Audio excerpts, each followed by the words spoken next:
doing the edits last week, I could hear the extent to which you needed to be done with this Pro Tools class.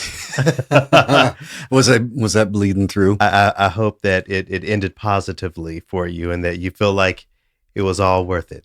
How about this? I turned in my final project. It's usually due at midnight on Sunday, right? Mm-hmm. And normally I'm turning it in like 2 or 3 in the morning because that's how long it takes. Right. I turned this one in at 9. You're ready to be done. I was on it. No, and listening back to it, like, always, I would go back to projects the next morning and go, okay, that's pretty good, or, oh, this is garbage.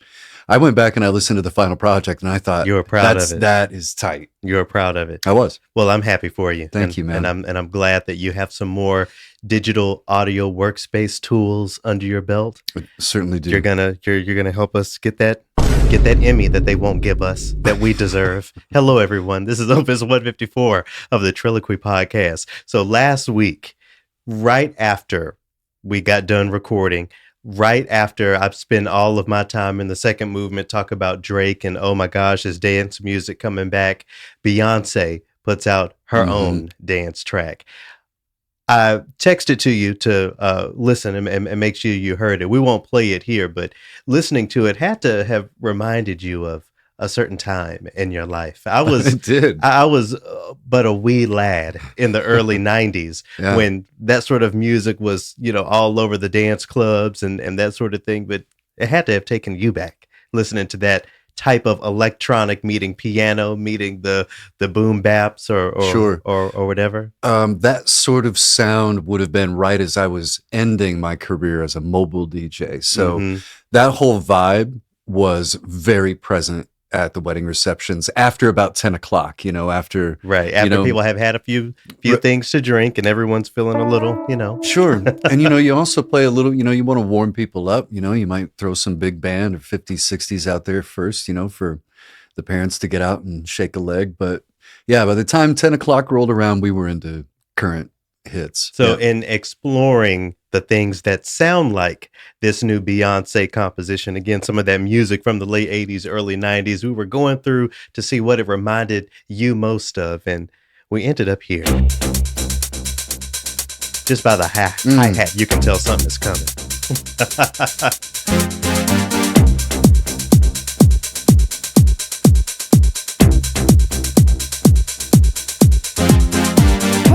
The jam, pump it up while your feet are stumping, and the jam is pumping. Look ahead, the crowd is jumping. Pump it up a little more, get the party going on the dance floor. See, cause that's where the party's at, and you find out if you do that. Give me, paint the picture. Go ahead. Okay, it's a Friday night, and the football game just got over with, and we're in the gymnasium of my high school having the after party. I do remember one dance specifically where I had actually figured out how to do the Running Man. And a popular girl walked by and she said, "You do that really well." And I ran 5 to 10 miles that night. Yo, pump up the jam, pump it up while your feet are stumping. And the jam is pumping. Look ahead, the crowd are jumping. Pump it up a little more, get the party. Shout out to Technotronic there with that Technotronic with that classic American composition, Pump Up the Jam. I wasn't there in the gymnasium, but the basketball games or the whatever you think about, that kind of gets people doing exactly what the song is asking people to do. Get your booty on the dance floor, at least on your feet. It makes me think about the role and the importance of dance music, not only in our contemporary sort of context, but over the course of history, even in the Western classical repertoire. So when we think about some of the most famous compositions, that anyone, even if they don't know it by name, they will be able to recognize it by ear. I think we're talking about dance music, including this track here.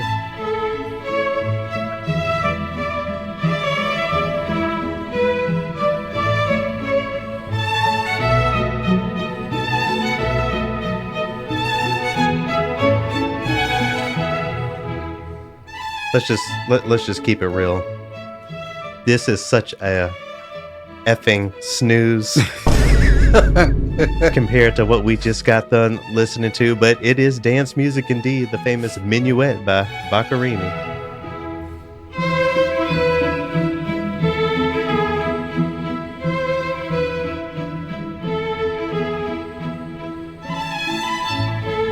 This tune has to, every now and again, come across one of your playlists. Mm-hmm. As a news window, yeah. What is the story that you tell? How do you add some seasoning to that in 2022 after all of these years? I have never. You're just like, listen. No, here's Boccherini. And there. End of story. Right. Now, to me, it's fine. I mean, no, it's not exciting, but it is very famous, right? And all that. But but now it kind of sounds like your aunt's basement smells. It just sort of musty. And you can go there. It's not painful or anything. It's not what you really want to do. Well, how about we fast forward a little bit? Among the other very famous so-called classical dance tune is this one by old Lenny Bernstein.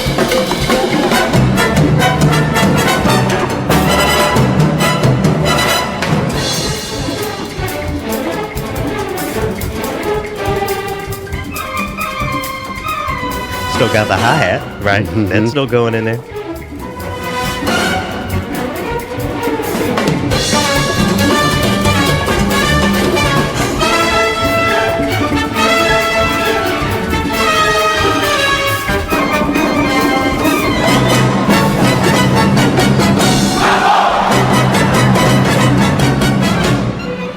The string players can get up and get all excited about Mambo because for the wind players, it's bum bum bum bum bum bum bum bum bum bum mom. We have to take the breath. See, we have to take that good air breath. Yeah. It's always interesting for me to think about. The point is that I'm trying to make here. Dance music that moves people, has always moved people. And when we think about our programming on the orchestral stages, on radio, chamber music, we have to think about that. Not that everything necessarily has to be some sort of dance music, but in the Western classical arts, you can make a case for the staying power of dance music, whether it's those old cobwebby minuets that everyone still recognizes. Mm-hmm. There's Mambo by Leonard Bernstein, and everything in between. Just side note, I can't help, that was the Simon Bolivar Youth Orchestra with Dudamel playing that, by the way. It's so interesting that a white man from the United States, can take a dance style from that part of the world, write his own version of it, and now that's what they're playing down there in their part of the world. Not one of their own composers. It seems like they need to listen to this show called TRILLOQUY, talking about decolonizing. You don't think that they play their own composers too? Come on. They're not taking them all around the world in the same way that they're taking that. Okay. Anyway, I see what you're saying. the music has to move people, Mm-hmm. as do the conversations surrounding the music that you want to move people. Let's get started.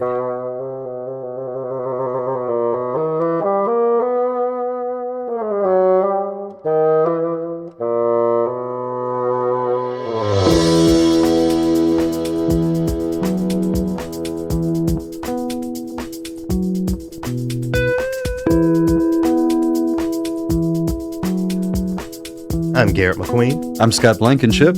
And this is TRILLOQUY, Opus 154. Thank you, everyone, for returning listeners.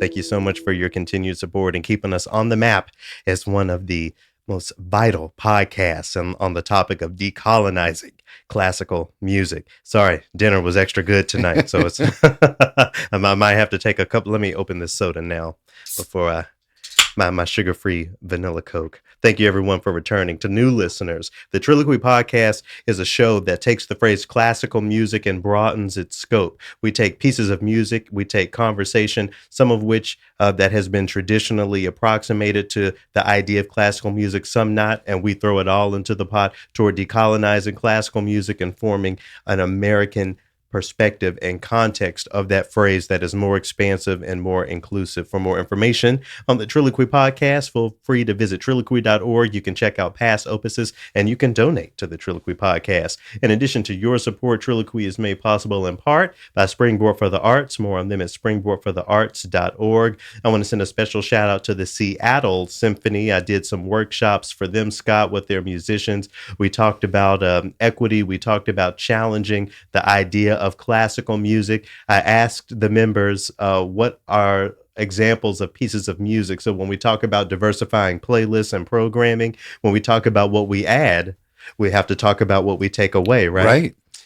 Should I publicly say what musicians of the Seattle Symphony wanted to take away? There was definitely a consensus when it comes to one of the canonized composers. Mm-hmm. I won't put their business out there, but I'll just say he's some of y'all's faves. So the natives are getting restless, as it was once said. The musicians are tired as well. And I'm working to empower them to speak up and stand up to get these pushes done from the inside. So shout out to everyone at the Seattle Symphony, especially Eric over in their clarinet section, who helped facilitate all of the talks. Eric, by the way, was my friend who I was talking about, who went to the Orville Peck show. Oh, okay. So he's seen the real deal the gay Holyfield. country in real life. I live. Anyway, shout out to Curtis Stewart and Janita Norpoth, the guests for this week's third movement. They're from the PUBLIQuartet, and we talk a little bit about their new album, What is American?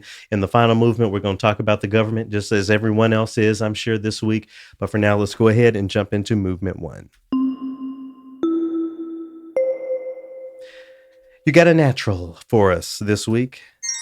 Say do. more. Well, as you know, you just alluded to the fact that my Pro Tools class was done, and it offered me a little bit more time to spend with the article that I'm bringing in today. And I'm looking at sfcv.org, and an interesting story came across about a woman who's doing a project to recover women's music from the Great Migration. So for those people who don't know, there was a period of time where I think it's 7 to 8 million people are estimated, Black people are estimated to have left southern states in favor of the Northwest, the upper Midwest, Chicago, and then New York and that. Yeah. And the story that she is unfolding here is about just a link to a heritage that she just completely did not know about as a singer, and her connection to it, which was the Black music scene in New Orleans before her family moved out during this migration. And I started to think about the idea of how horrible it would be for musical forms to be completely lost due to that sort of disconnect and that dislocation. Yeah. But also what that got me thinking about was, what are we in danger right now of losing music due to the steps that are being taken by our Supreme Court? Do we look that far over the horizon and say, are artists one of these days going to be in line like Stalinist Russia and have their content muted or completely censored to the point that we lose those threads?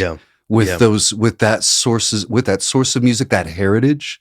What about people who are, their parents are first generation immigrants, and they lose contact with that part of their history and heritage? I think that is something concerning to think about. I think that we need to be aware of it and have our guard up for it. Don't you think? Are we close to having like a China style lockdown, do you think?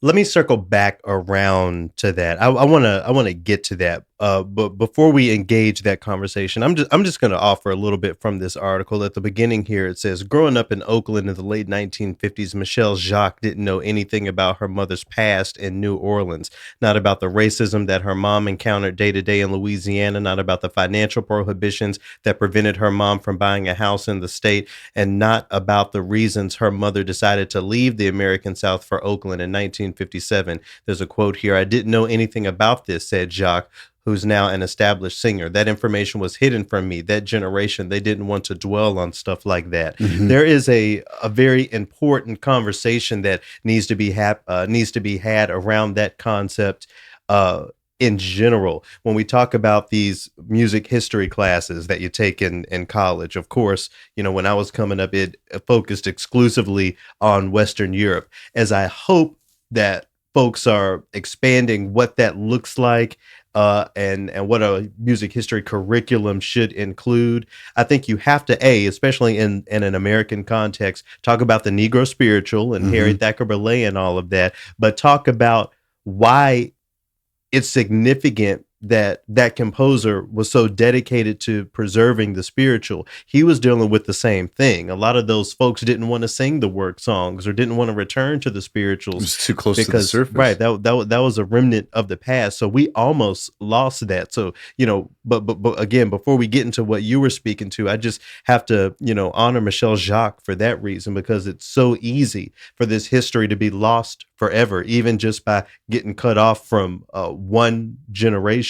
It makes me think about, here we go, getting into the politics. When you think about states like Texas and other places in the South where they're rewriting the textbooks and using phrases like indentured servants instead of workers instead of enslaved people. Is that not the same thing? And is that not the same thing on an intentional level?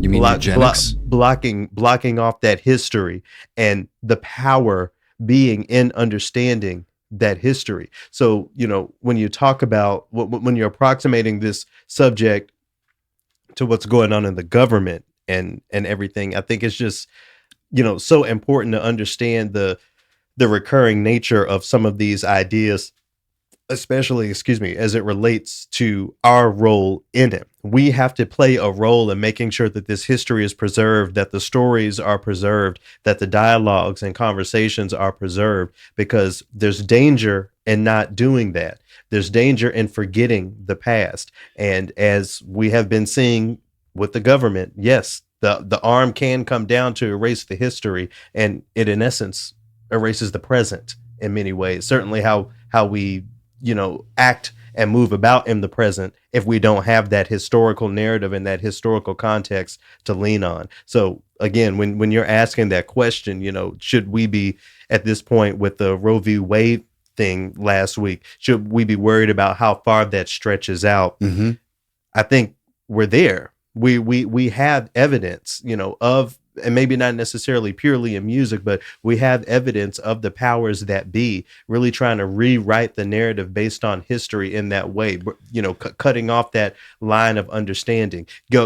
Fast forward back to what the Daughters of the Confederacy, how they played a big role in school curriculums, which, has resulted in folks now not even understanding what the Civil War was or what the history of racism in this country was, what the active situation of it is today. Anyway, all of that rambling to say, I think we're there. When you're talking about government censorship and those things, we're seeing it happen at play when it comes to historical narratives. I think the problem is what would actually get arts institutions and individuals and arts institutions dealt with in that way.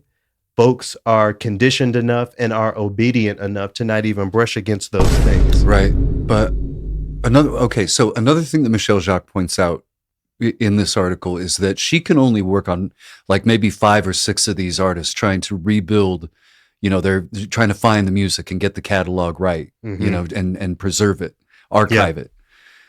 So she's indicating that there is more out there to be archived and revitalized, right? And not enough people are taking up that challenge. So there's another way that it's lost is just through attrition, right? Right. Now, to deal with the idea that we're seeing it today, my concern is what the next step is after that. I don't mean to be Chicken Little here, but I'm talking about jails or work camps or assassinations over the art that people create, or Malcolm X style elocutions that are given. Tell me I'm wrong. again, the reason why I feel like personally that is not really a conversation to think about, at least one that I don't think about, is because we are in this position where phrases like classical music are so colonized in people's mind that the concept really even rising up against the status quo seems radical, much less doing so to the extent to get you put in jail or get you, get your art censored in that way as it has existed in other countries. I guess I'm thinking about the movie, maybe it was called Dark City or something like that, Sure. where, they're trying to explain this bad thing that can happen, but it has already happened in actuality. That's what I think we're dealing with right now.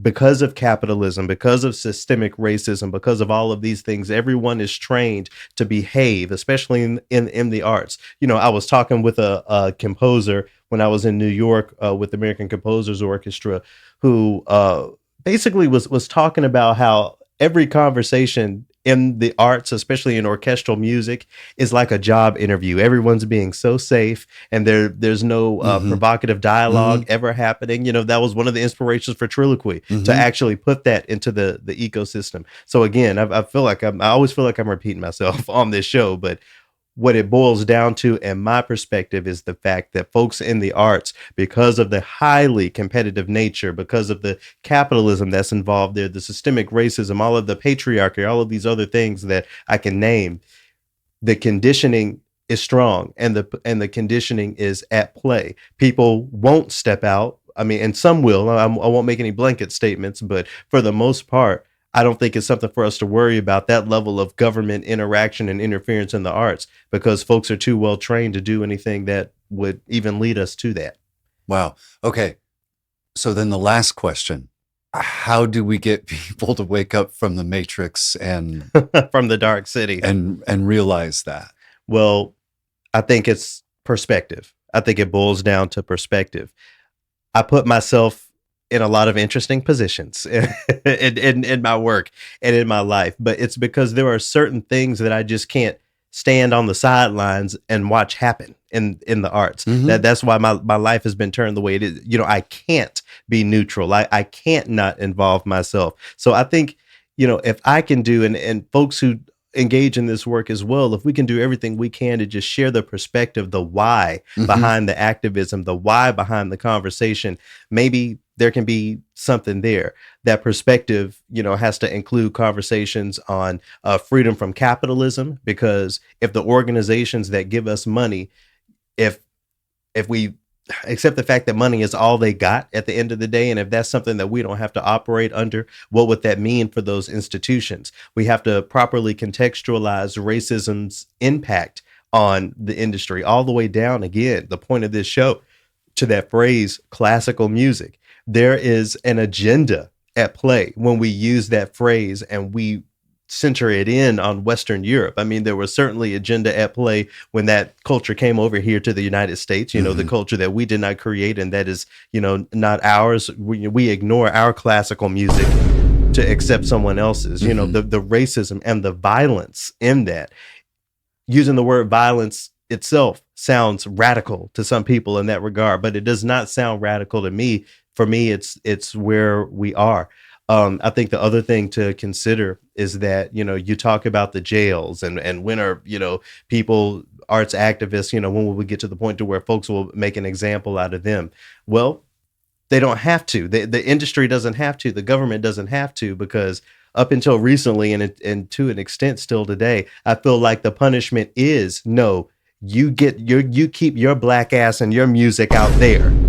The excommunication, the so-called canceling, all of that, all of those structures that keep those orchestral and opera institutions the way they are, that is the new way of doing all of those things, those punishments. People of color, black folks have dedicated their life to this art form.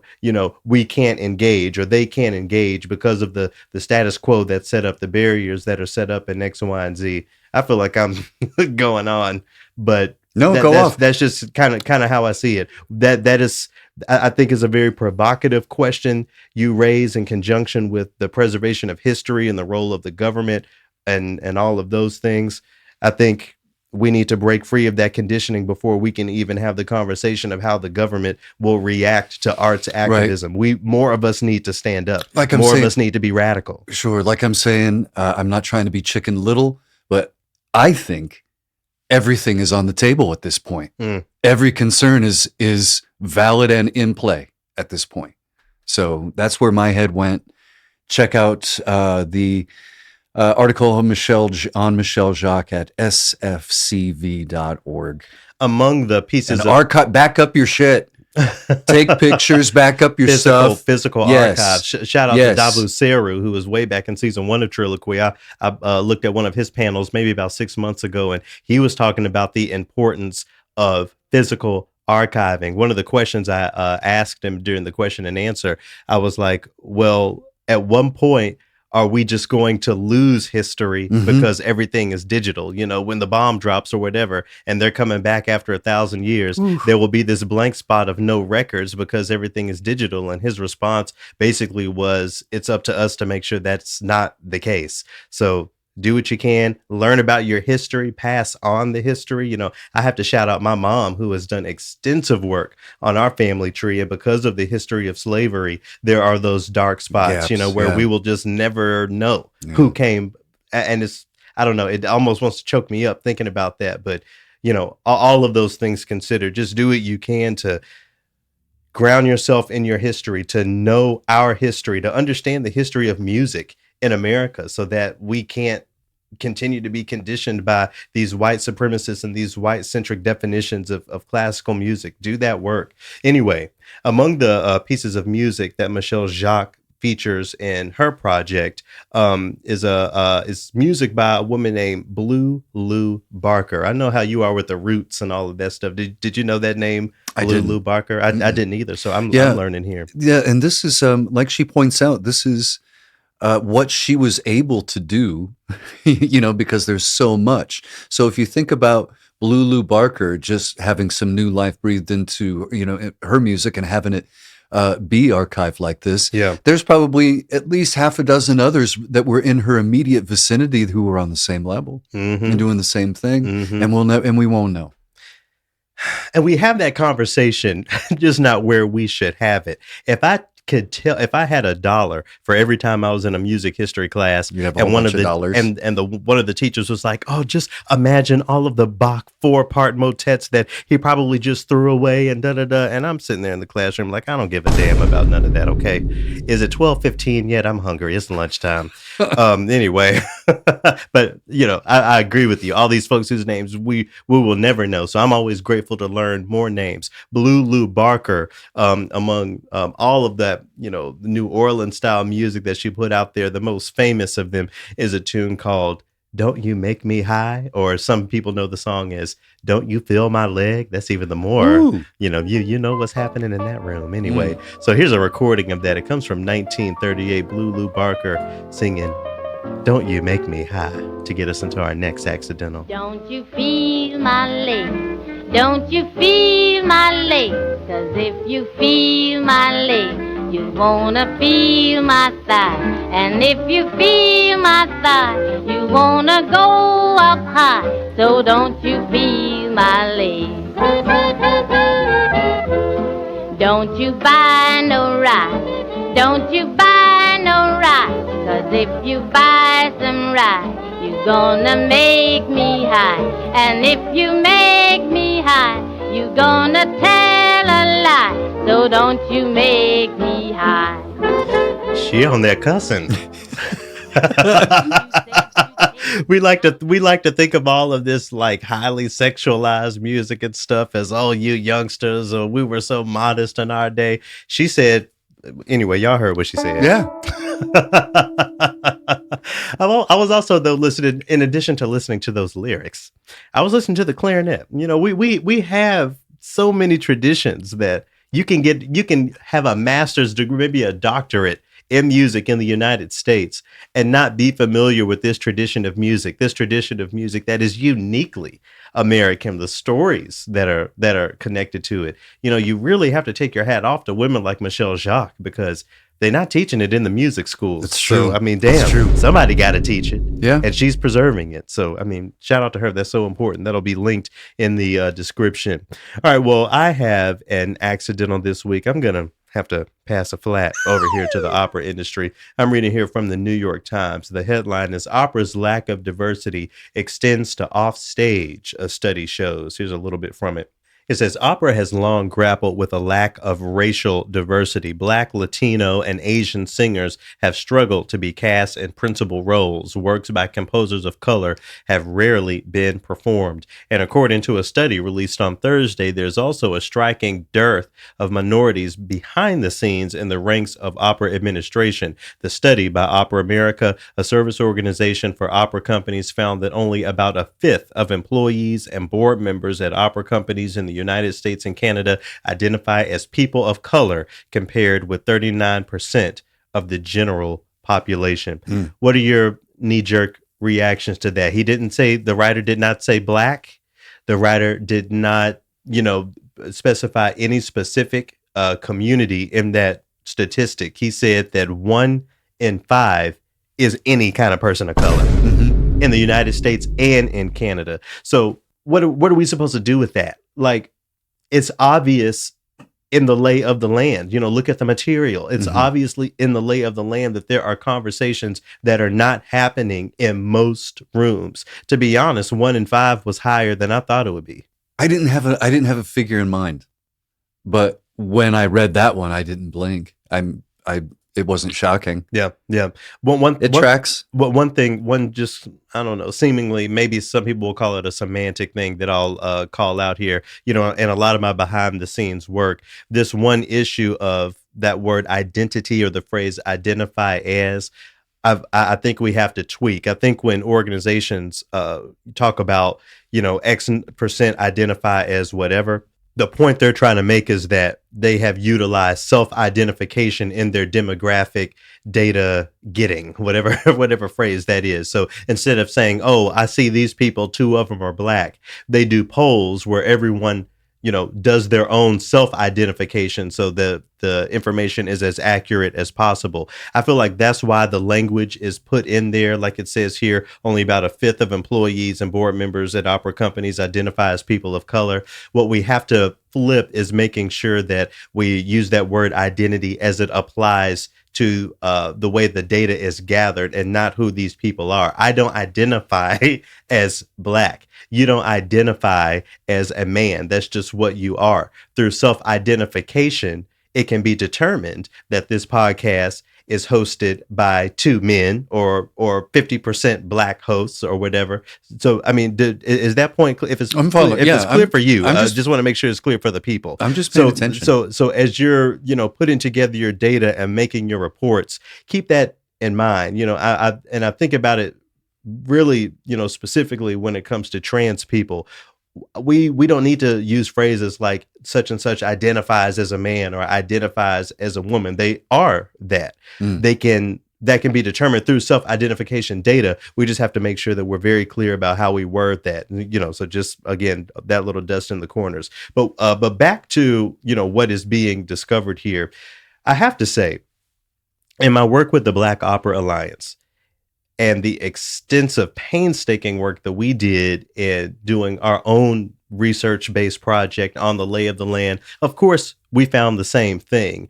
But it seems like, you need the grown-ups to say it before people pay attention, or, of course, or dare I say the predominantly white organizations. It's not like this issue of a lack of diversity has been, new. It's not like any of us have just heard of this concept.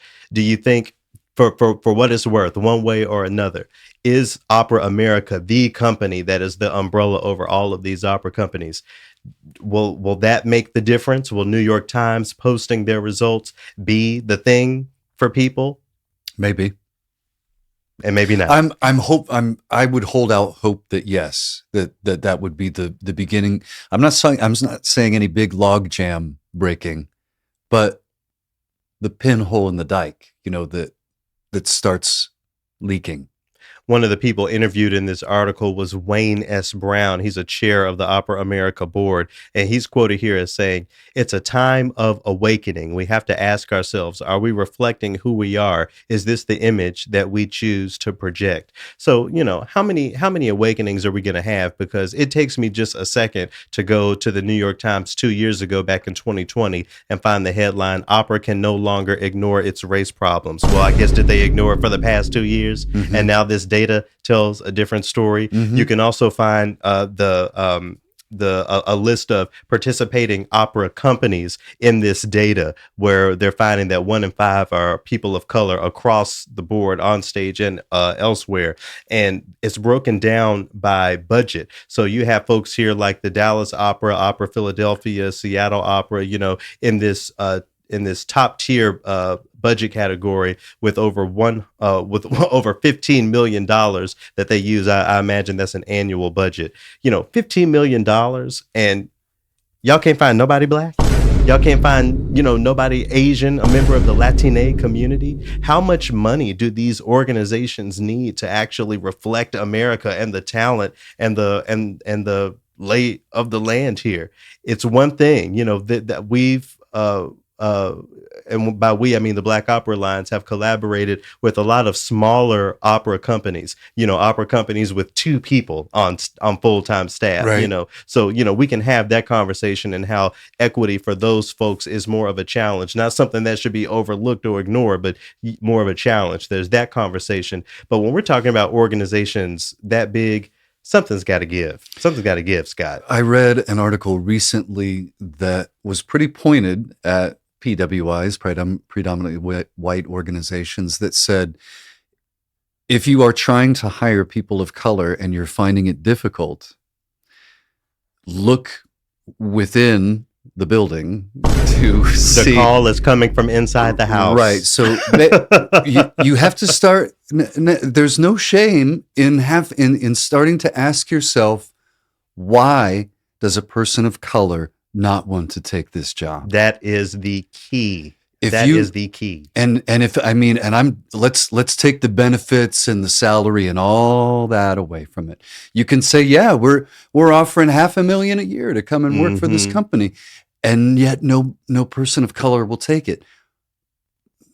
So that was the conversation in many of these dialogues led by that the Black Opera Alliance is involved in. The thing is, well, where are the black talent? We didn't have any black people apply for our young artist program. We need more people asking that very question that you asked. Why aren't they applying? I think about it. Ask themselves in the meeting rooms, in the corner offices. Ask yourself. It was something that I was experiencing personally, last month and, earlier this year when I was going through the interview process for, this gig at the American Composers Orchestra. Just the question, okay, why am I applying for this? What's actually in it for me, especially if I'm not centering someone needing to give me a paycheck every other week, and I came to those questions, the answers to those questions, and here I am. But a lot of people ask themselves that question and can't justify even applying for some of these jobs. There are lots of radio jobs, even more bassoon jobs that I would have no desire to even go for, to put myself in the pool for. Sure. And there's a reason for that. And that has to really be acknowledged. That question has to really, really, really be engaged if we're going to push this conversation to the next level. I'm going to repeat myself. A lot of the attention, especially in opera, that's being paid to this issue is due to the Black Opera Alliance. There are so many people that see that group as troublemakers, rabble rousers, X, Y, and Z, but there are conversations that are being had that weren't being had in organizations like Opera America that's really rolling up their sleeves and putting out the material. Here it is. Here are the square numbers. We are not diverse. What are we going to do about it? Are we comfortable with that? In 2022 America, most of these opera companies are run almost exclusively by white folks. What does that even mean, especially in parts of the country like down in Atlanta, where most people are black? In your city, most people are black. How have you managed to have a nearly all white staff and performance crew or whatever. And I'm just naming them as an example. But we're going to talk about grace, offering grace in the fourth movement. But there's only so much, especially when the issue is repeated and repeated and repeated. So to all the opera companies out there, you can do something about this or not. Those are the choices. We can move forward or we can move backwards. That's just it. I'm going to say this last thing, though, as we transition. A lot of my dissonance, especially in working with the Black Opera Alliance, has been the desire to want to even be a part of these organizations. If it were up to me, there would be way more people divesting from some of these structures because it's obviously they don't want us there anyway, based on these numbers. So why don't we focus on building our own and creating spaces where we're actually wanted and where we're actually appreciated at the same time as someone who's rooting for everybody Black, who's rooting for everybody Black. If there are Black folks who want to go sing at the Met and want to go sing at La Scala, I affirm their right to go do that. So that's how I justify the work.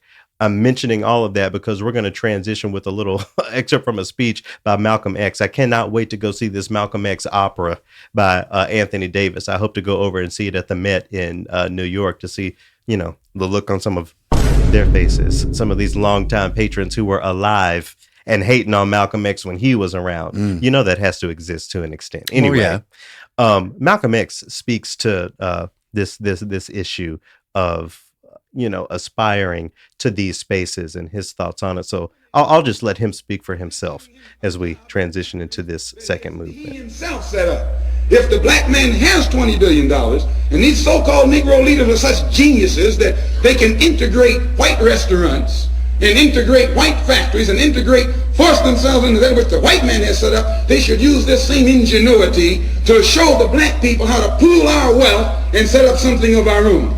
And then we won't have to force our way into his anymore. One more thing I would like to point out concerning what he said about 125th Street. We don't waste our time on 125th Street, but you can reach more people in the street who want to change than you can in the bourgeoisie society, the bourgeoisie church, and the bourgeoisie circles. Our program is directed toward the man in the street. So we spend our time in the street, and what we do with that man, instead of trying to change the white man in your mind, make you accept us, we change the mind of the Black man and make him accept himself. And as soon as he accepts himself, he'll solve his own problem. He won't be trying to force himself into your factory and into your bedroom and into your kitchen.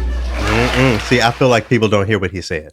People did not hear what he said. When he was listing off all of these bourgeoisie organizations and infrastructures, how can we not think about opera?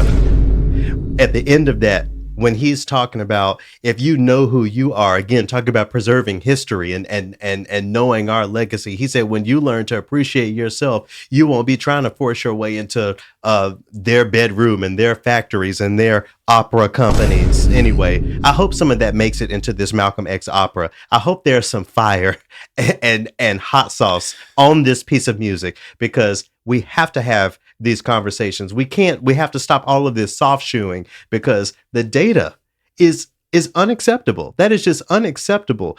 In what industry would it be acceptable for that to be the case other than classical music? We have to stop being nice about this. And if the doors are going to remain shut, if there aren't going to be the equitable initiatives that intentionally diversify these spaces, damn the hiring practices, damn what the union says, it's time for us to just do our own thing and be done. Like Malcolm X said. Have you ever written a libretto? I've never written a libretto. No. We could turn one of these opuses a triloquy. Triloquy could be an opera. Listen to me. Somebody's going to do the podcast opera, and it's going to piss me off that they didn't call me to play the lead role. We've had all sorts of types of operas. The podcast opera is coming, and you want to play yourself? Well, they can write a character That's for meta. me, or maybe I don't know. Anyway. If why do you ask me about writing a libretto? You say I need to get to work now. No, you said that you hope that what was the story that you were just talking about? You hope was going to be made into something. I just figured, Oh, I'm saying that most of us think about Malcolm X, we think about some of those fiery speeches and fiery statements. So write the libretto I hope Anthony Davis included some of that. I'm sure he did. I thought you meant for something new. Okay, well, but you telling me to get to work? Look at us always having to be the ones working. How about you write the libretto? How about you get to work? All right. We're here in the second movement, where Scott and I are gonna highlight some music that we have been spending some time with all week. So we were talking about dance music at the beginning of this opus. So Dell and myself were invited to a dance party hosted by a collective, a femme collective here in the Twin Cities called Clituation. All kinds of musical styles. Maria Issa is a part of it. Enjoyed seeing her on stage. But it was very young up in there. But even though it was young, I was excited to see that, some of this older dance music, the kids knew. And I feel like with the internet, YouTube, and all of this stuff, they are more set up to know, again, going back to this idea of preserving history, of knowing some of this dance music, this club music that came before them, because they just have more easy access to it than I did, than you did when we talk about music that came generations before. Anyway, in this dance party, a recurring artist on the screens and on the turntables was Janelle Monáe. So she was on my mind Saturday night. Fast forward to the next day, we're watching the BET Awards here, and Janelle Monáe presents one of the first awards.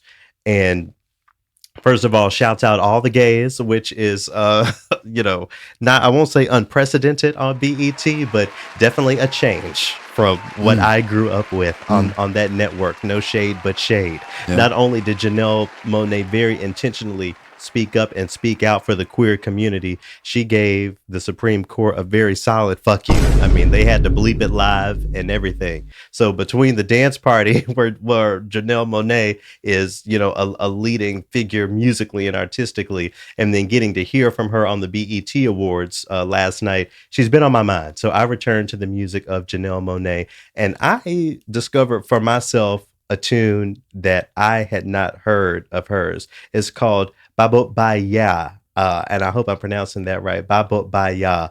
It's a fully orchestrated symphonic masterpiece. It blows my mind that I had never actually gotten to it any kind of way. It's almost rhapsodic. The track is about 8 minutes long, and it goes through so many different moods and feels, beginning with just this really beautiful layout of the fact that we're here in the orchestra, and I'm Janelle Monáe, and I have a composition for y'all.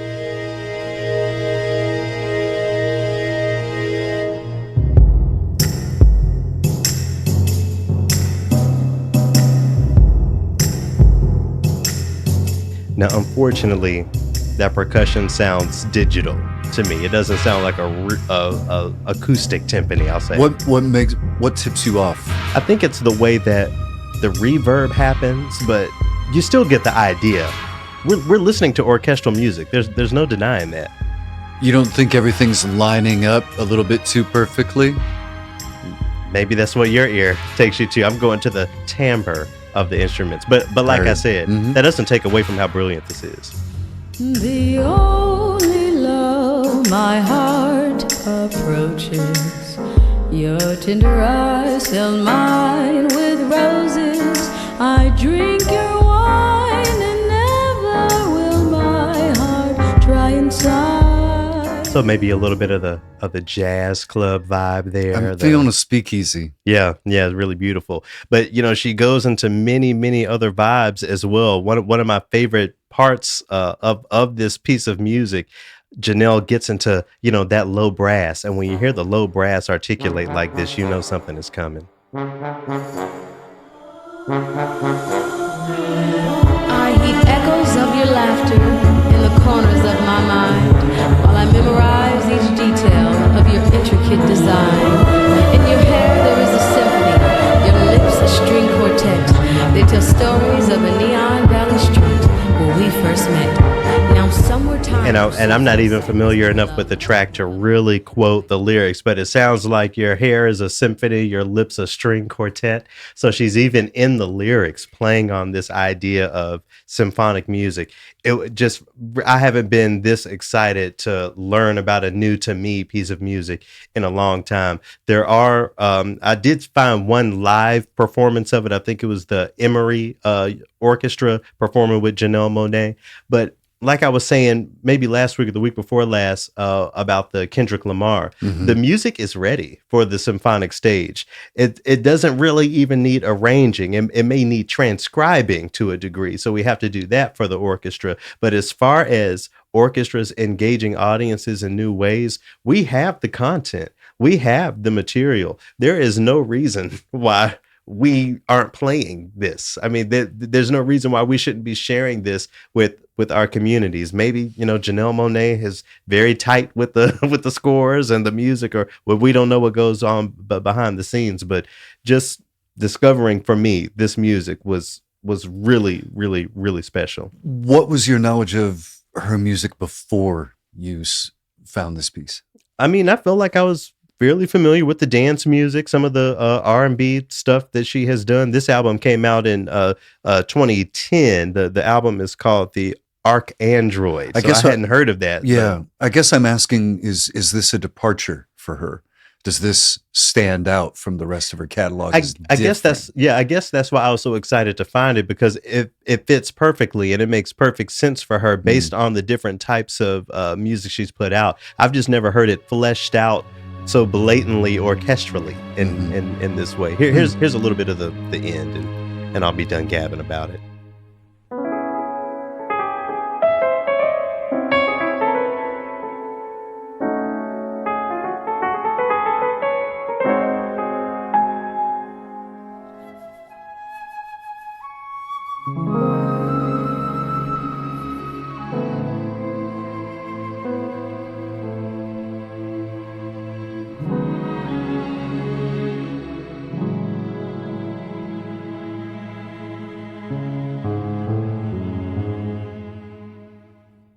It reminds me of the Pavillon concert, the Pavillon French concert I went to a couple weeks ago.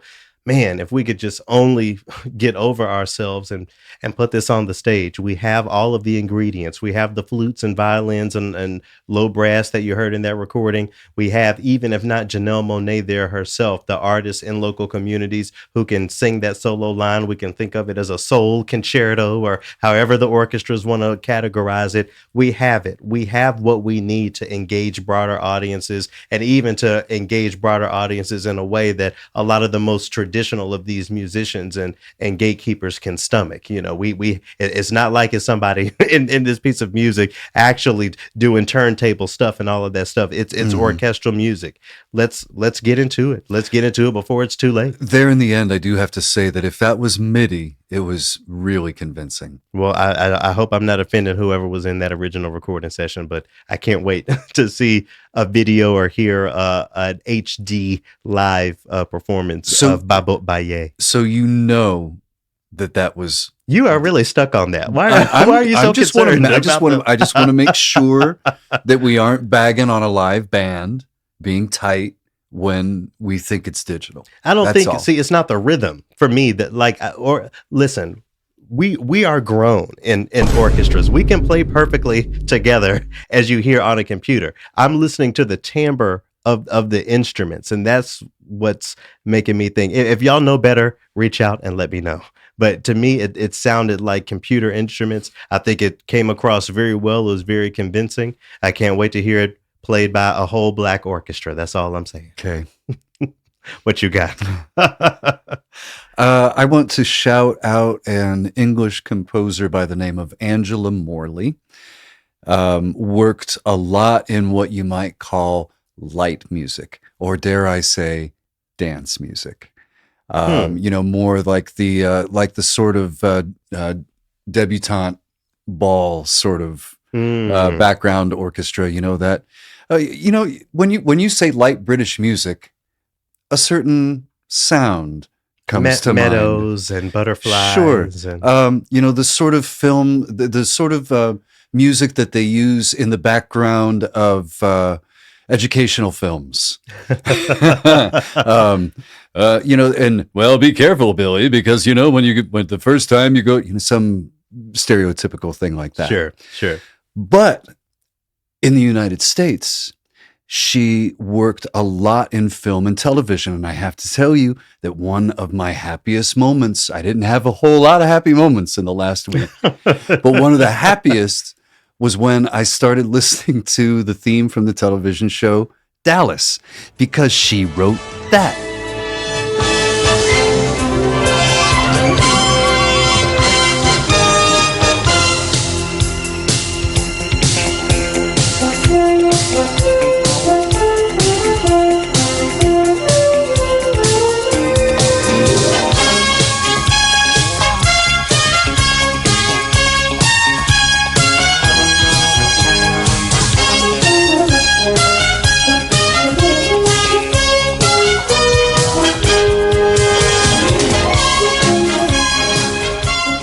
And she also wrote the theme song for the show that came on after it, Falcon's Crest. She wrote that.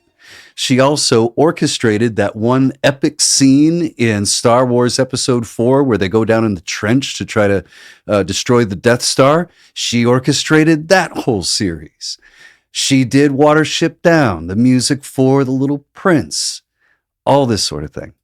And I wanted to bring her in because in 1972, she transitioned and lived as openly as a transgender woman until her death in 2009.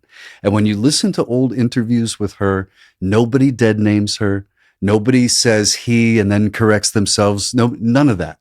It's all she, all very respectful. And I don't understand why we can't just do that now. They were doing it in the 70s, for crying out loud. Mm-hmm. Why can't we do it now? And I'm not going to dead name her because it's Angela Morley. And I did go and I found some of her quote unquote serious or i.e. chamber music. And one of them really spoke to me, called Harlequin for clarinet and strings. And there's still elements of the light feel to it, but still, but it's melded with the mellowness of a chamber group, I guess. And still some really virtuosic lines for the clarinet too that I love.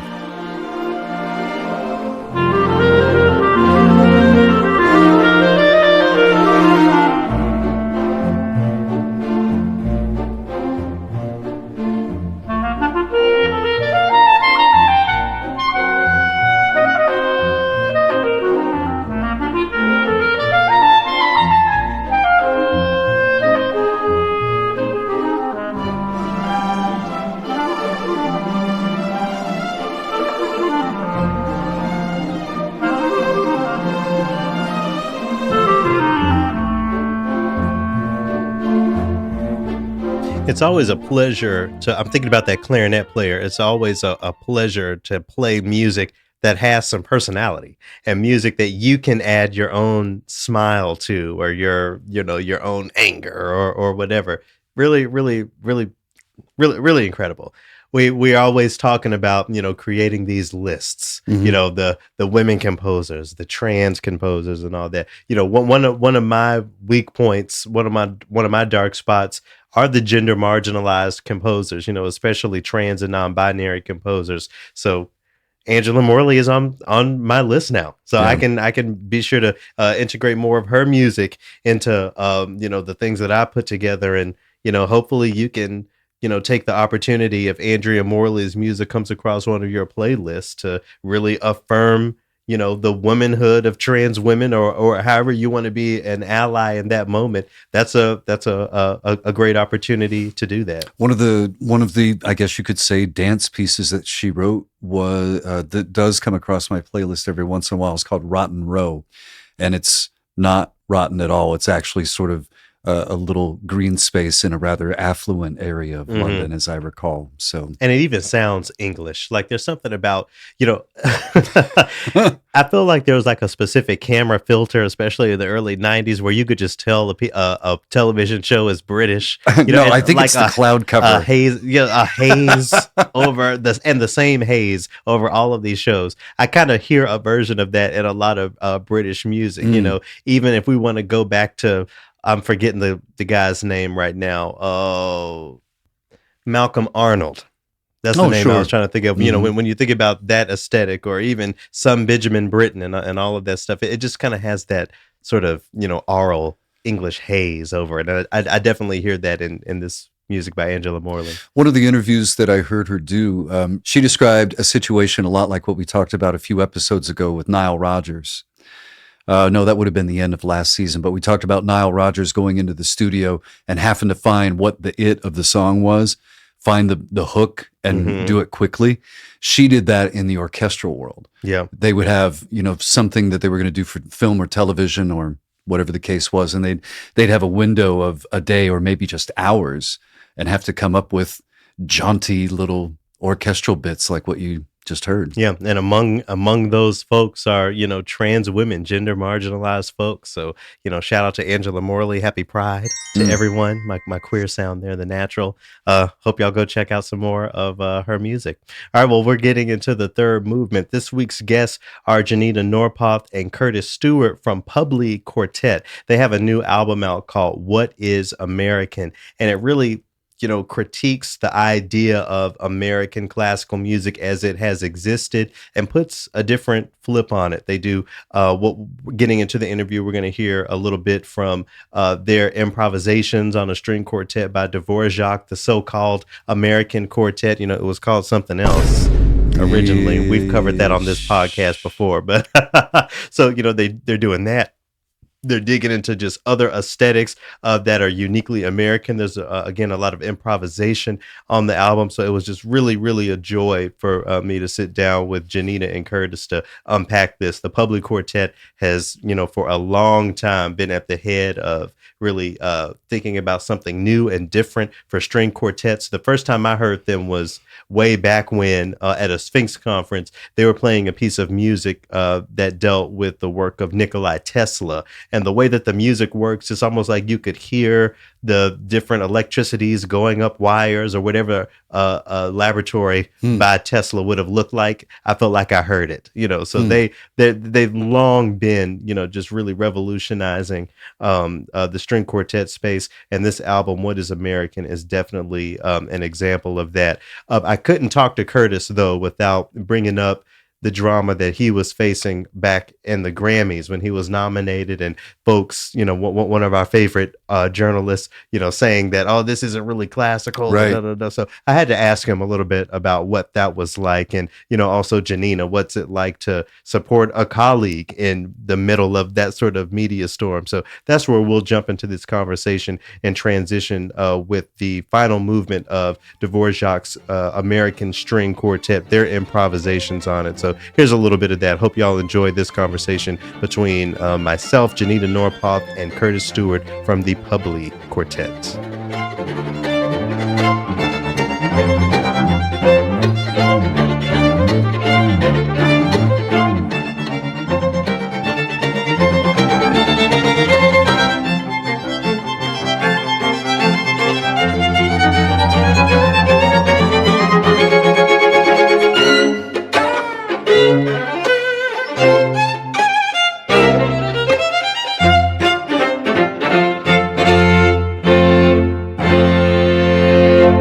What I've been thinking about is just how my work, the next thing I do, is a response to those critiques, how I can respond with music instead of words.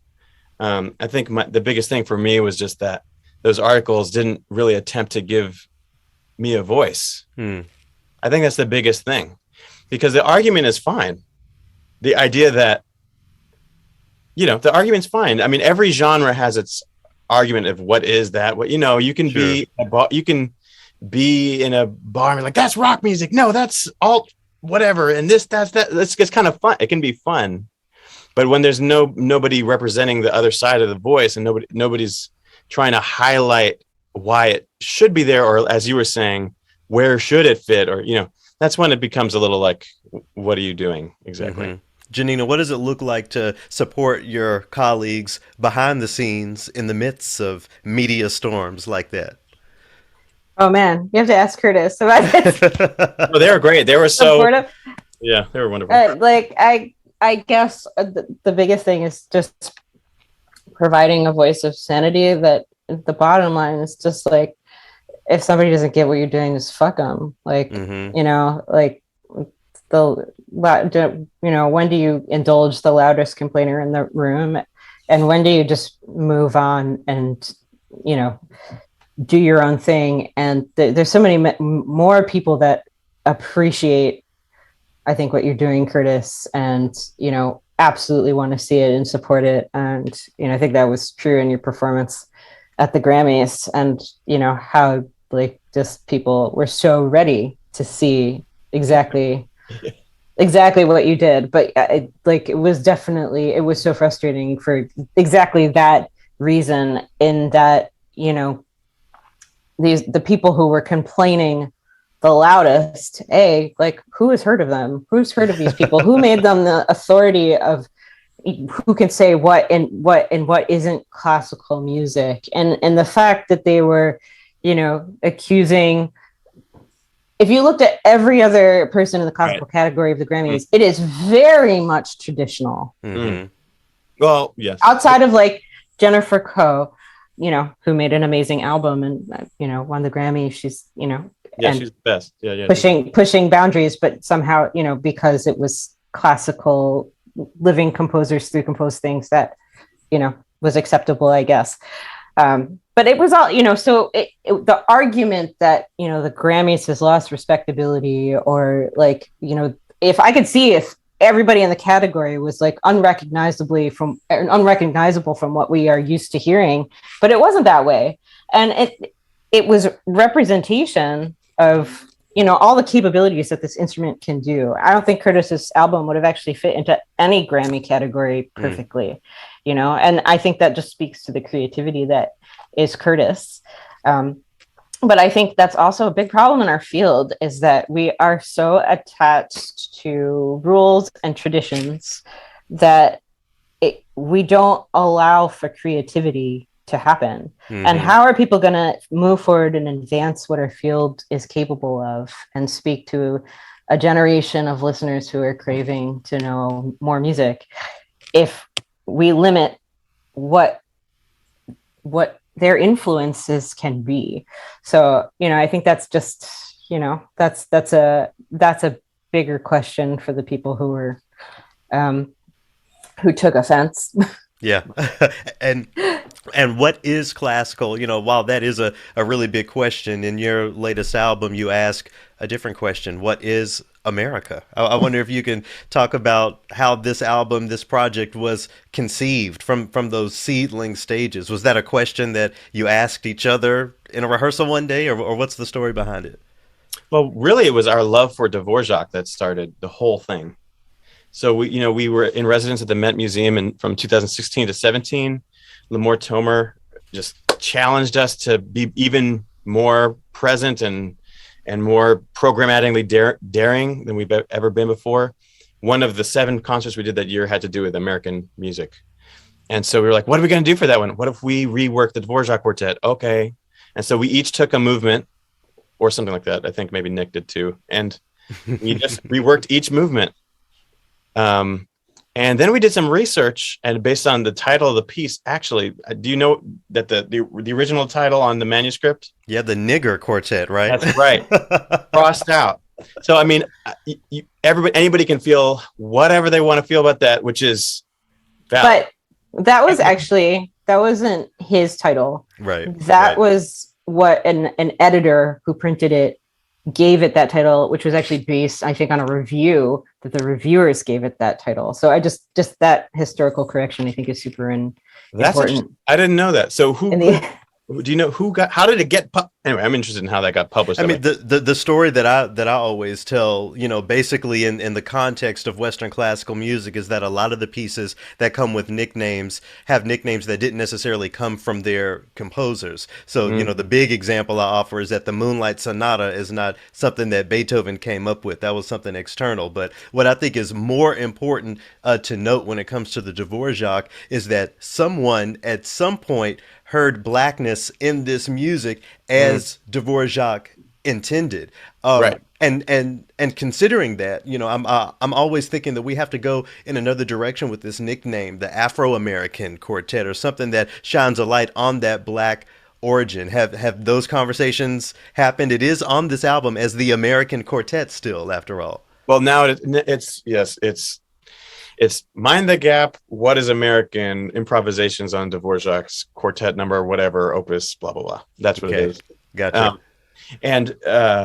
Yes, I mean, I'm speechless because I didn't know that someone else put the name on it. So I'm a little fucked up right now. But this was my understanding, and now I can answer towards my understanding, which was that, Dvorak loved the music that was coming from these people he was hearing. And so he was like, this is their quartet, and this is what do we call these people? Boom. That's what I that's what I thought it was.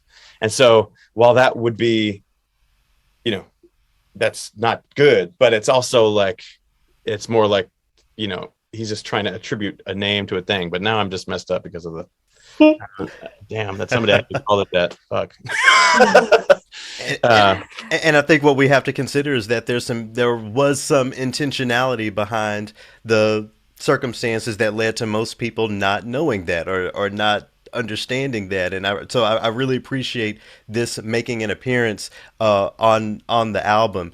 Janina, can you go back to playing the regular old version? I mean, it seems like once you see the light, you can't unsee the light in that sense.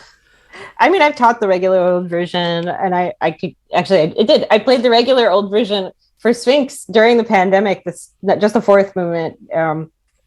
We did a smaller. I was in a group that was sort of a small iteration of Sphinx Virtuosi, which is a quintet, and that was the closer. It was very weird to go back to the original version. But I mean, the sort of, the reason why we're able to improvise through it,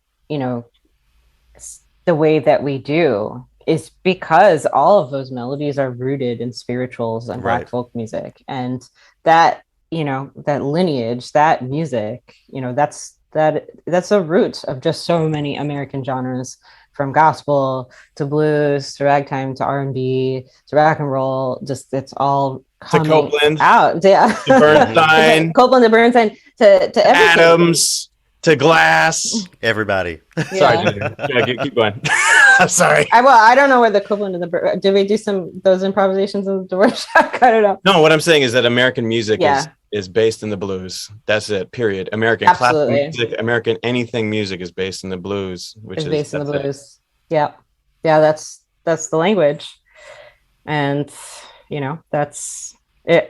It's so interesting. There's so much to unpack, even just in there, and how that music just speaks to all parts of American history, all parts of joy and pain and everything in between. But yeah, thus came out our improvisations out of that. And the title really actually came in. It was a meeting with the Met, and we were thinking about playing. We had done these tours, thinking about going through all these different galleries, and I was thinking about the American wing, and there's just so much art that's kind of very traditional, representing like the Civil War and the Declaration of Independence and the sort of like whitewashed American history that we accept. And so in my head, I was just thinking about like how that doesn't represent me. That doesn't represent like my upbringing and my understanding of American history. And so a little bit, that's where, we were brainstorming titles. That's like where What is American came from, was just like my my thought process that was happening, and you know, and then the people in the meeting liked it, and then from there it's just grown. You know, it's such a great title to program things around, and I think, you know, this is like one iteration of how to musically answer that question and statement. I hope there'll be more. Yeah. I'm also really drawn to the album cover. It reminds me of that $20 bill that we haven't gotten yet. They promised us Harriet Tubman on the bill, but we haven't gotten it yet. Exactly. So it sounds like that had played a role in. That's definitely part of it. Well, you know, this is so there are layers to this. I'm trying to figure out like okay. There were many iterations of that cover. And one iteration was the same thing torn back with Ben Franklin's eye like peeping through. And we immediately were like, no. And then Janina had to say, well, it would be cool if it was like Harriet Tubman peeping through. And then it was just like, oh yeah, that's pretty much how that happened. And then we saw, you know, and then the layers of meaning in terms of the $20 bill that affected the font, that affected where we were putting it. We were thinking about putting a bunch of stuff on the back that would go even deeper into that concept of capitalism. That's another thing. I mean, that's a certain thing that I was going to refer to in terms of genre and what is classical. You know, that classical is an expression of capitalism. Rap is an expression of capitalism. Jazz is an expression of classical. Those genres are just ways, buckets, so that people know how to make more money on people going to certain places. That's it. And so also, just to jump back to that question, it would behoove classical music to figure out how to define their bucket a little more lucratively. I would, you know, it's just, you know, just putting that out there. If we're going to be talking, we're so worried about what classical music is, you might think about how to operate in this capitalist world we're actually in. I hope I catch you at a conference, and I hope that we go to the bar and talk about that specifically. Yeah. I definitely have some capitalism ideas. I'll stop. But to back up a little bit, Janina, why or how did Harriet Tubman just pop into your mind as an alternative so quickly? Well, you know, interestingly enough, I think I had just gone to the African American Museum in DC. I spent like about a whole day on like a floor and a half, and one of the most striking things was this hymn book that was Harriet Tubman's that she kept with her all the time, and the pages were worn in certain places, which you could see that there were certain hymns that she'd gone back to continually. So I had that.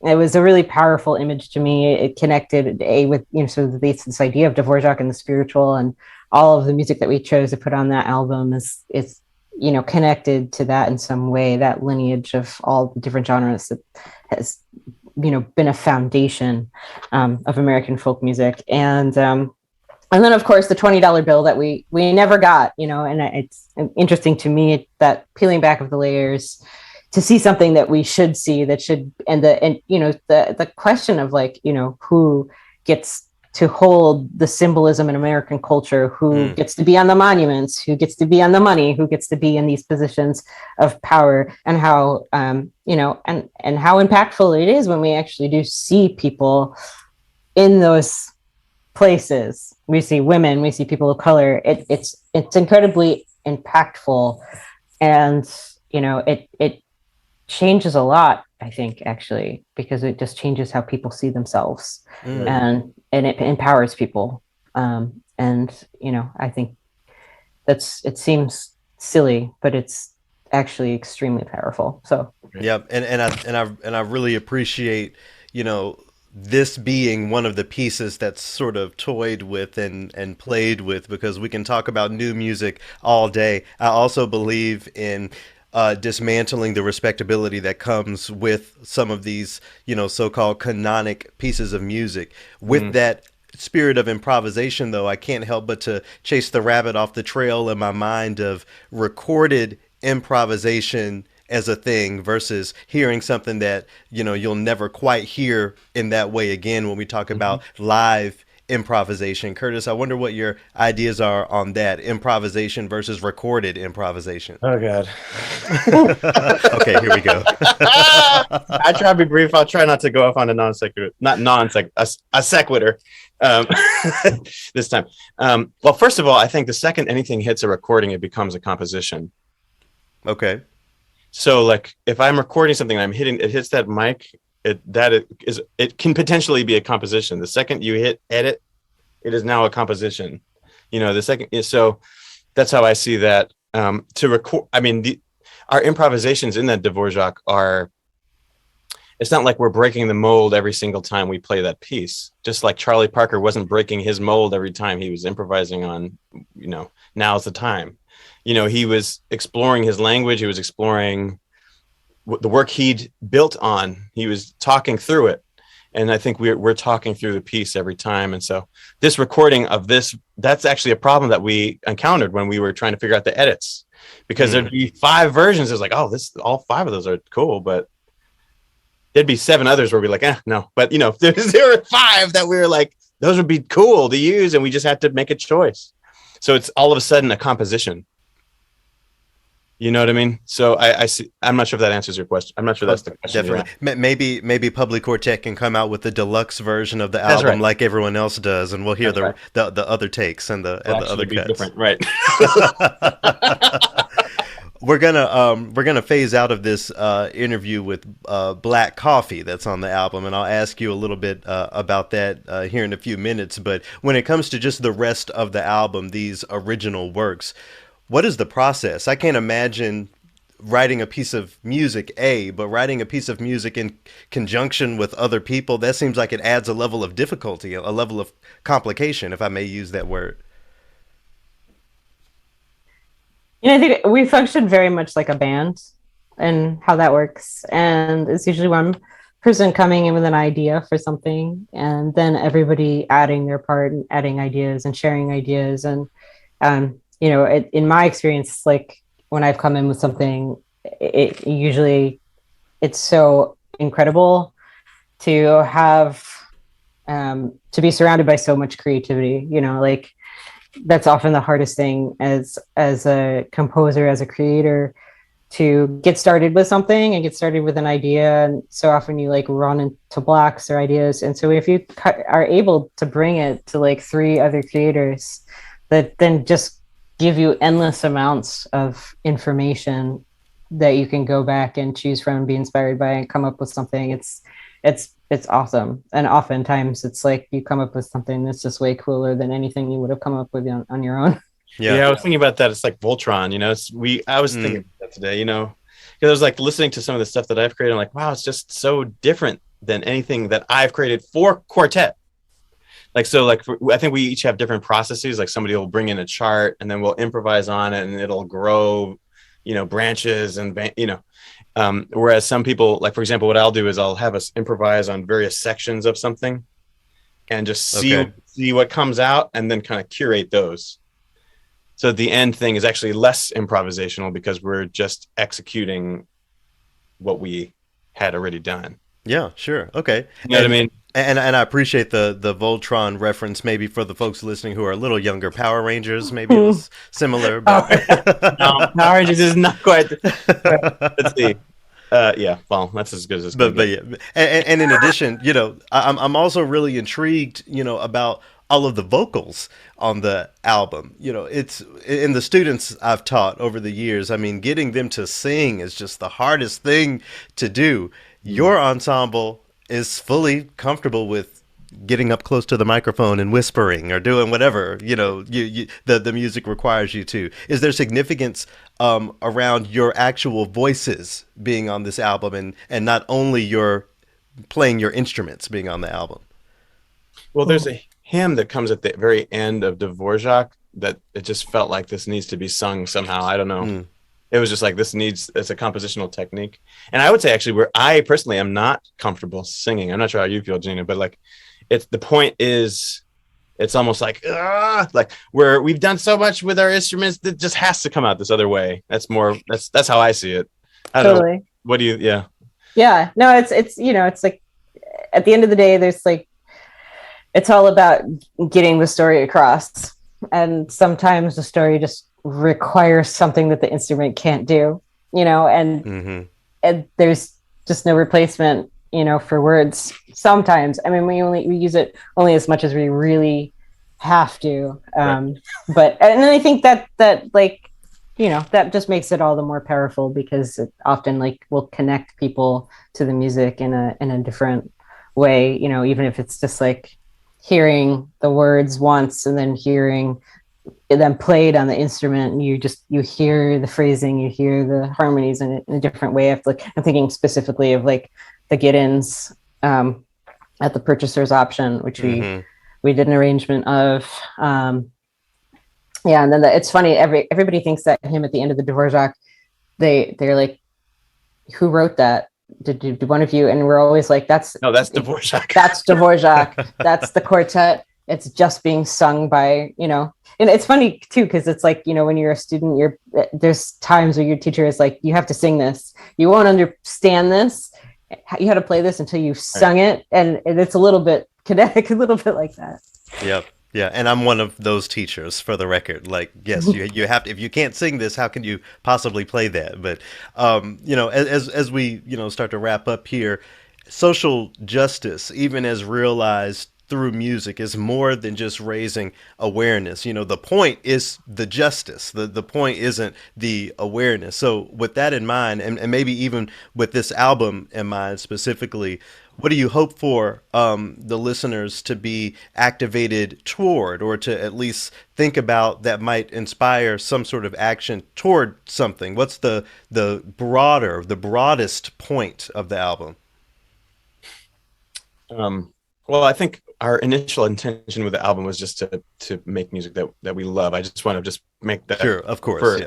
So the point for us is to just play this music that we are super passionate about and that we feel needs to be heard. And I'm hoping, for me, I'm sure each one of us in Quartet has a different action item that could be, but for me, mine is that more classical musicians, people who identify as classical, find it in themselves to sing their voice, to represent themselves, whatever combination of selves they see, and find a way to represent that on the stage and bring that. Because if we all were to do that, suddenly classical music would be much more representative. So I think that's personally my sticking point. I mean, there's a lot more in terms of social justice for Black lives that I'm very passionate about, but I think in the broader spectrum of the broadest thing that could happen is that classical musicians actually decide to be themselves on stage. That's it. That would be. Yeah. And Janina, I definitely affirm and celebrate, creating music that you believe wants to be heard and music that you love to perform. At the same time, unfortunately, I'll say it's inherently political to take a Black approach to the question of what is America. I mean, I wonder, so similar question. I wonder if you could just expound on that, the hoped for impact, maybe for people to broaden their view of America, maybe even broaden their view of string quartet, classical music, as it were. Yeah, I mean, all of the above. And I think our deepest hope is that it will inspire conversation, that people will think about the album's title as how it relates to them, how it relates to their neighbor, how it, relates to somebody that they don't know, and delve to be more open-minded about what embodies our own individual American experiences and identities, and I think, and yes, I agree, it's inherently political to make an album. It shouldn't be, but yeah, I mean, it shouldn't be. And that's the whole thing. It's funny because we got some other, more directed questions in another interview. And it's like, if we were doing Copland Lincoln Portrait, or, if we were doing Bernstein West Side Story, it wouldn't feel at all political. But, since we're doing At the Purchaser's Option, since we're doing Fats Waller interpreted, through the lens of showcasing the life of Madame C.J. Walker with her quotes, her quotes, which are hard hitting. What's the quote, Curtis? I'm trying to save black men's bodies and white men's souls. Yeah. I'm in the business not to help myself, but to I should pull up the quote, but to saving black men's bodies and white men's souls. I mean, that is, I think some people will hear that quote and feel immediately uncomfortable. And, in the context of, there's so much power in that quote too, because the context of that quote is her lobbying against and marching for anti-lynching legislation, which we just got more than 100 years later. Right. So, I think there are little breadcrumbs all through the album that are just meant to be food for thought, food to challenge your perception of things, whether it's the opening of the album that is Oliver Wendell Holmes's fifth verse, which comes back in several different ways that we improvise throughout the album. Each way is sort of connected to what came before it, but that particular poem, which he set to the national anthem he wrote during the Civil War. There's this line, for the millions of chains unchained who their birthrights will gain, and this idea at that point that this country was not free for everyone. And, and I think those lyrics are such a honest representation, I think, even still of our country's history, and acknowledging so much of our country's history, which has oppressed many different people, and is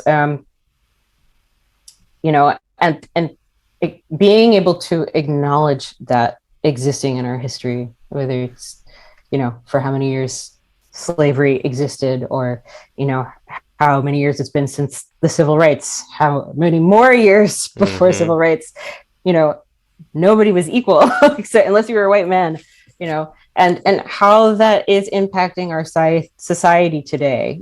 How just because we've changed the laws doesn't mean that our interactions and our history books or the people on our money, or there's so much symbolism, and to just examine that and think about it shouldn't be anti-patriotic. In fact, it should be completely patriotic. Yes.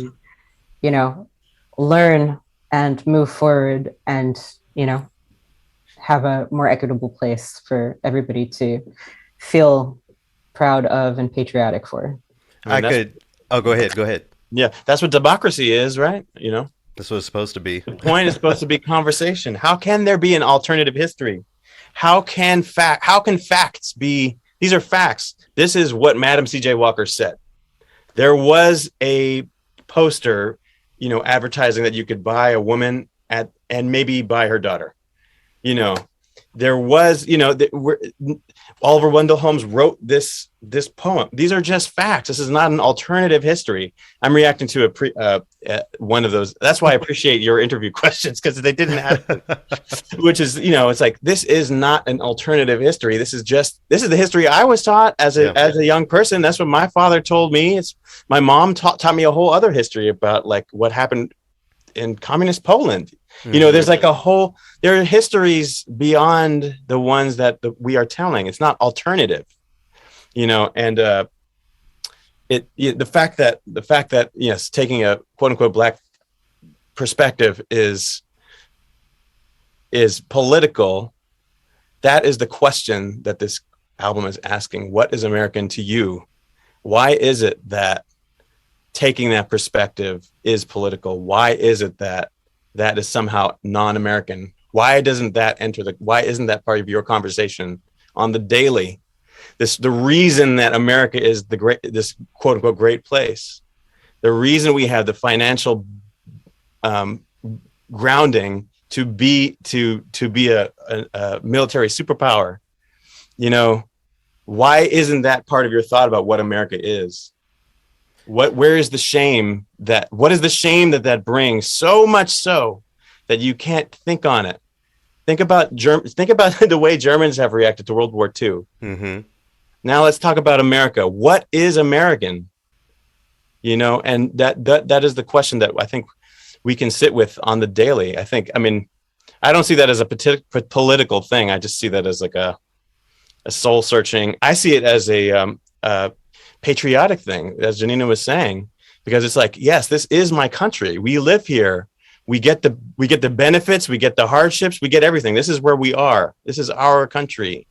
And for you to just say that a certain vantage point doesn't exist, you know, when we're just talking about facts and our feeling about that, you know, is, you know, anyway, just putting that up. I mean, everything that you lay out is why I'm a little challenged by that quote that you mentioned earlier, you know, saving black bodies and saving white souls. I mean, that maintains certain power dynamics. I'm still the one doing the labor for you, ultimately, if that's the approach. Right. I mean, we could spend a lot of time unpacking that. But well, I mean, you could like apply that quote to police violence, right. You know? It's like I said, there are so many parallels, you know, when things were spoken and to how we interpret them today. You know, at the same time, this album is also like, it's for me, it's just an outpouring of and a reflection of the music that I love. You know, I love Dvorak's American Quartet. Part of like the improvisation is like this. I think there's like, you know, as I think everybody plays this quartet when they're little. There's like these places where you just like want to go above and beyond what's written in terms of just like wilding out, and like this is like the indulgent way to completely do that. You know, like Vijay's piece like is inspired by James. I love James Brown. Like, it's just so fun to be able to like play all these funk rhythms and drumming and do all of this on the violin. And Roscoe Mitchell's piece, which he wrote specifically for us, is actually coming out of like, you know, my childhood. My dad, grew up around. My dad is a jazz guitarist and composer, Spencer Bearfield, and he had a series in Detroit for a decade that brought in all of these amazing composers, and Roscoe was his mentor. Roscoe was his mentor from undergraduate school at Michigan State when he was, he was in science and, you know, he was supposed to be a doctor. And I think Roscoe was a big part of him really embracing his musical side and deciding to, you know, to go there instead of to medical school. So being able to work with Roscoe, and the fact that he wrote this piece for us was, you know, it was incredible. And it fell right into the line of, you know, he wrote it during the pandemic, and, you know, it's a kind of a modern reflection, and it's great for us because it's this, you know, this amazing living composer who also left space for improvisation within the piece. And, you know, and then there's, you know, Tina Turner, Betty Davis, this is like, you know, my heroes. So you know, part of it, yes, is, you know, there's this through line that feels provocative, and then a lot of it is, you know, like a representation of our own musical tastes. Yeah. And yeah, things that we wanted to do as a quartet. Well, people will be able to stream this album by the time this conversation comes out, but how else can they engage? Can they check out physical copies anywhere? How can they support beyond just the streaming? You might take this? Yeah, I think we can. Go for it. You can go to PUBLIQuartet.com. You can also go to brightshinythings.com and order there. It'll be available on Amazon and all ways of procuring physical items if you care to have. If you have a CD player. Actually, the art is pretty cool, though. I mean, you might want to just exactly. Yeah, exactly. We just opened them up yesterday because we were sending them out. We're sending them to some of our donors, our Kickstarter donors. It's pretty cool to hold a CD in a hand again. So I still buy CDs, even though I don't have a CD player. Like when I want to support an artist, I just like to have it and hold it. Don't try to give it to somebody when you're at the cashier, even though it should be worth a $20 bill. Oh, sure. And the CD itself is probably going to be worth a $20 bill. Just don't try to use it as a tender. You might get arrested. So I'm going to offer a sample to everyone listening of the track Black Coffee. That's the one that I was most drawn to in listening to the album. I wonder if either of you can offer a little bit of context about that piece of music. Sure.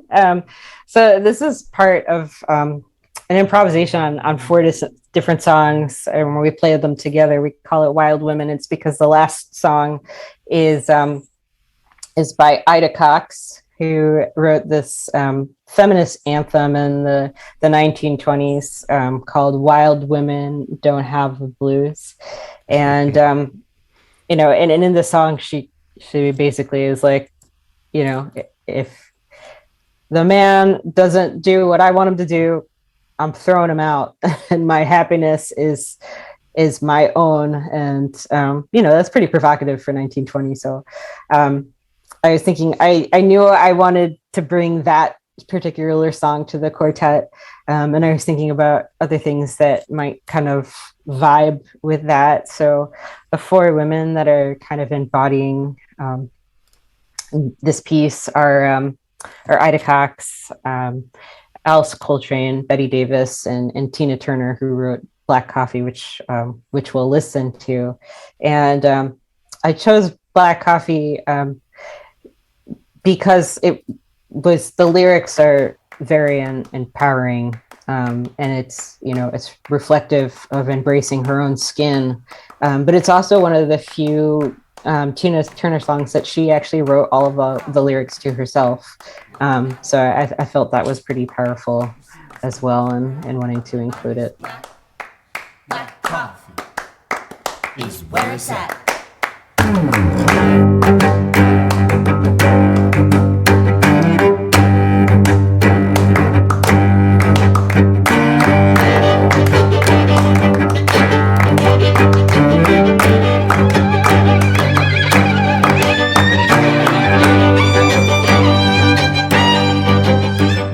Little Black Coffee there, performed by the PUBLIQuartet, a tune made famous by Tina Turner. I really love everything I've heard on this album so far, Scott. Even the improvisation on the Dvorak string quartet that we heard to get into the interview. I think that is much more reminiscent of America aesthetically than the original. We take our hats off to Dvorak and what he did and helping people over here understand that Black music is the foundation of it, so shout out to him. This is even more American, what the PUBLIQuartet has done with this, with that piece of music. And then when you have works like Black Coffee that we just listened to, their arrangement of it, it really, for me, I listen to it, I hear string quartet, and I hear American classical music. I really think it's that simple. Surely, I saw you bopping your head and getting into the groove of that a little bit. I like the idea of the preservation of the aesthetic, even through the string quartet. It's important, and we have to shout out the groups like PUBLIQuartet doing that. I didn't mention before we got into the interview, the album cover includes this photo. I'm holding the CD right now. It includes a photo of Harriet Tubman, as I guess she was supposed to appear on the $20 bill. Whatever happened to that? Remember when they told us that they were going to put her on the dollar? That's very on interesting. The I don't know about or the $20 bill. Oh, okay. I thought it was. Huh. But anyway, that's another thing. So shout out to the PUBLIQuartet, Janina and Curtis, for joining me. Hope y'all go check out that album. All right. We're going to talk about a couple things in this final movement. And I want to transition into the final movement with some music from the Star Wars franchise. So long story short, we finished Obi-Wan Kenobi. Loved it, by the way. We won't give away any spoilers, but shout out to the Darth Vader character. I mean, just legendary. Anyway, we finished the series, and Dell wanted to go back and watch either episode 4 or Rogue One. So he ended up going with Rogue One. And there's a character, his name is Charut. He's blind in the film, and he does a lot of chanting. He does that, I'm one with the force is one with me. I'm one with the force is one with me. It reminds me of, the recitation of, speaking of Tina Turner, the recitation of Nam Myoho Renge Kyo, how it's like just this affirmation that, we can overcome, we can be a change maker. We can put out positive cause into the world. With everything that was in the news on Friday and over the weekend, I had to put myself in that mode. It's easy to get into just endless sorrow or feelings of hopelessness, but that chanting and the way that this character on Rogue One reminded me of that concept really got me through. So let's transition into this final movement with a bit of Charut's theme. Again, music here from Rogue One.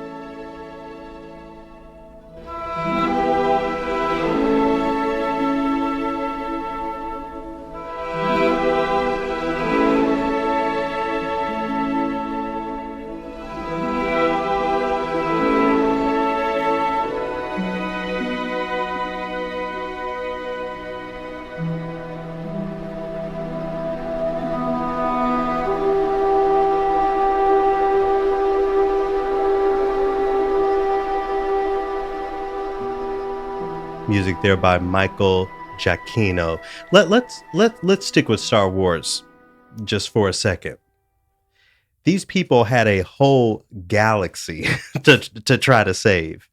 And we can see over all of the different movies and films and books and side pieces of content, how what a single person does, how it can be so significant.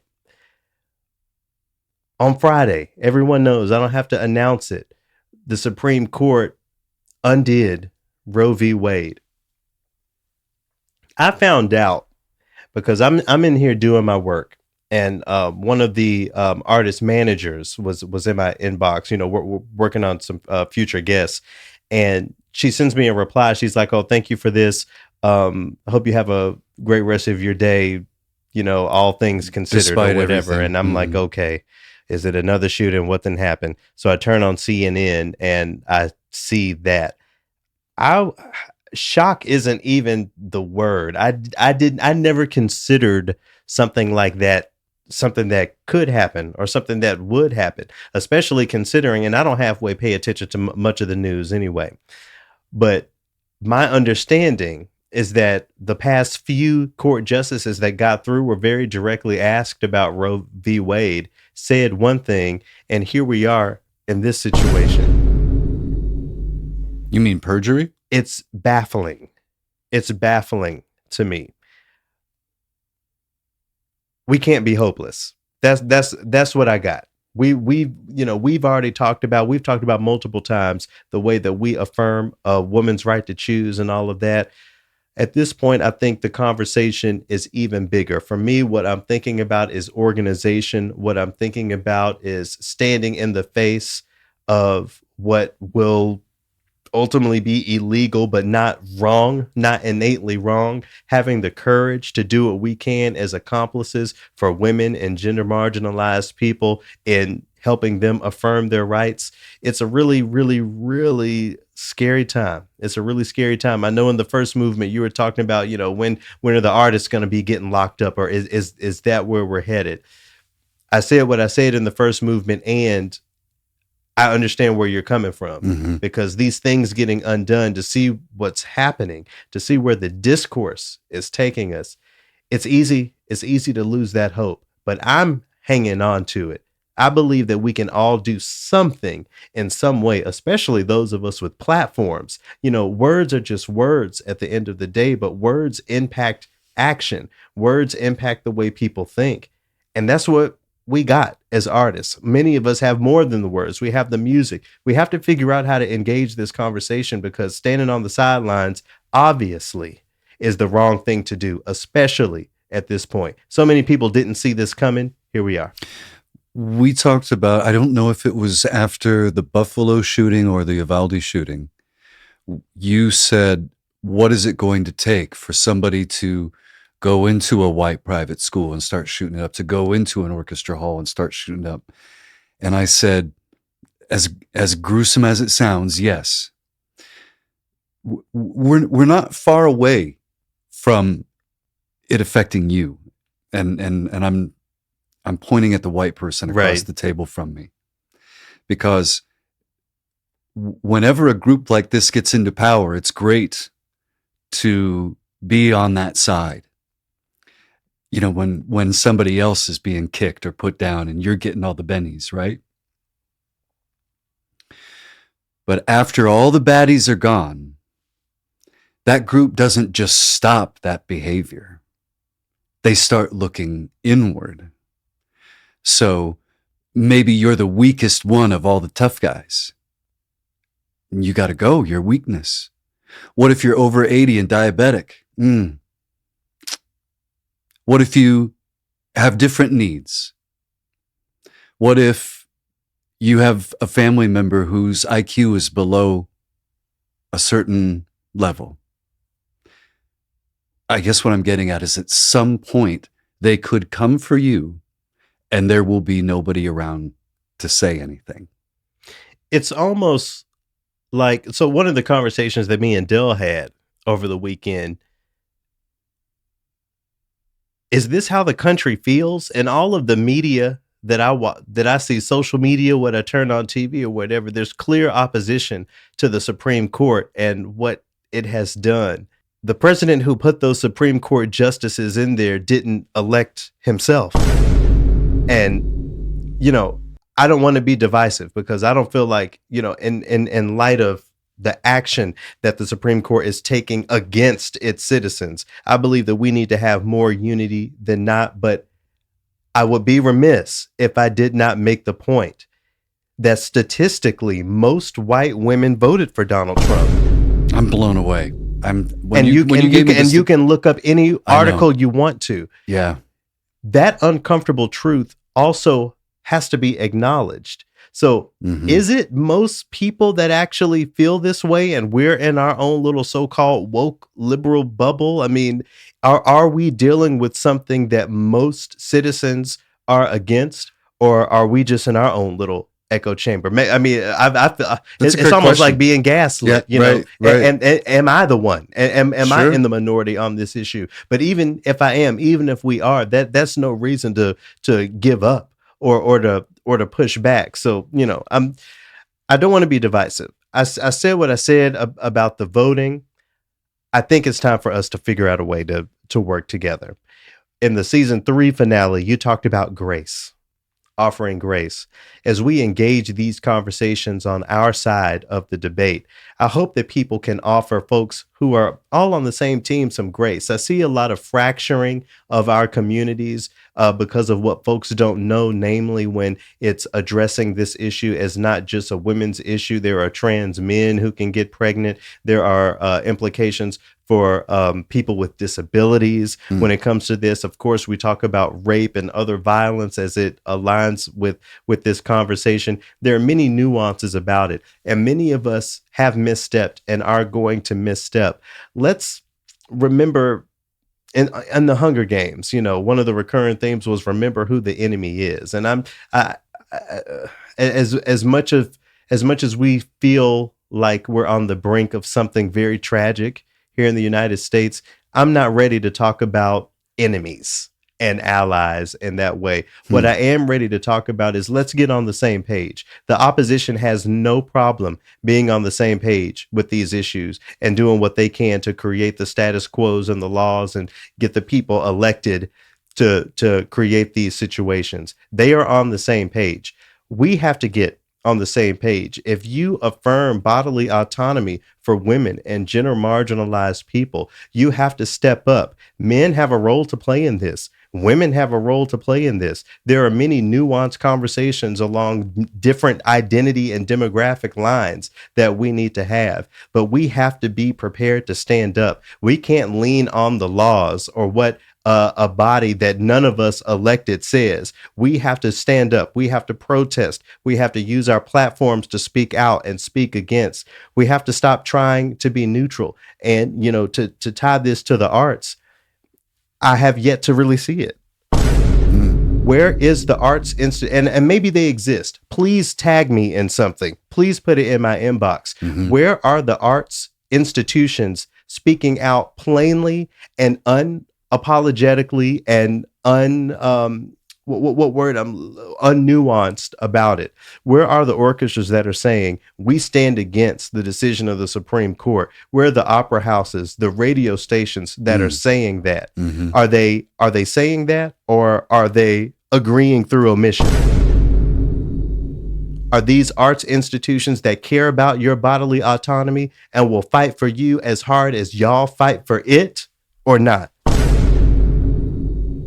It's time to get something together. I know these are just words, and I have a lot of thinking to do myself. I'm still in a reactionary mode, but at the end of the day, I have that hope.